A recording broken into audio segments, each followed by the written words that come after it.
bringing justice to his error, equality.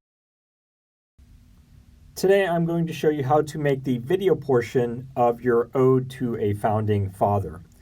And this is going to be part one, which is going to be making an animated GIF that's just going to loop over and over again as we hear the ode. So to make this GIF, we need 3 images. So these must be original images that you gather, so you cannot steal something off of Google Images. I would recommend going out and actually taking 3 pictures. Now 3 is the minimum, you can have more, but maybe take 3 original photos if you really wanted to. You could also draw your own pictures in Keynote, or you can use the shapes menu. But remember, minimum of 3, and they must be original. You can't steal something off of Google Images.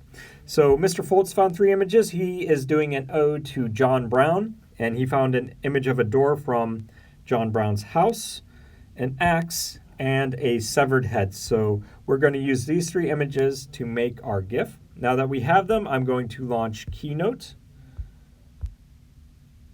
We're going to make a new presentation, just choose a theme. We're going to choose a basic white background. Right off the bat, on this first slide, I'm going to get rid of these text boxes because we don't want them, we're not going to use them. And then I'm going to add 2 additional slides, and we are just going to make these blank slides with nothing on them. And this is where we're going to add our pictures, and we're going to add those pictures in order that we want them to appear in the GIF. So to add my image, I go to the plus sign, photo or video, and we'll add the door first. The thing is, we're going to have like this white frame here, so I want to get rid of that. Right now I have the picture selected. If I just select the background, go to the paintbrush, and then in background I can choose no fill, and that's going to get rid of that white frame for me. So I want to do that on each slide. So now I have my second slide. Let's add the second photo that I want to appear. So photo or video, here's my axe, and again, I don't want that white frame, so for the background, I'm going to select no fill.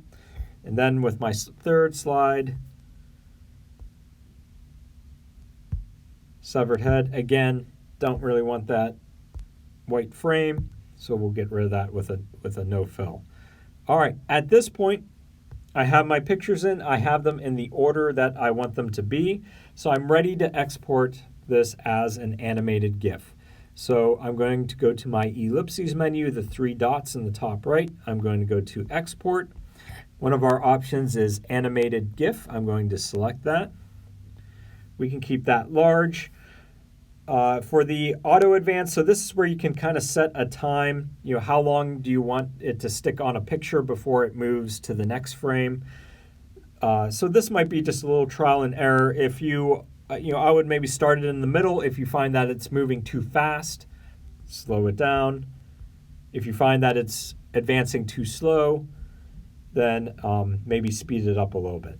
But that's going to be up to you, personal preference there. Transparent backgrounds, we do want to turn that on.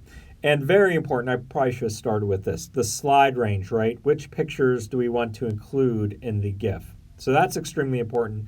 By default, it's just saying slide 3. Well, we want all 3 slides.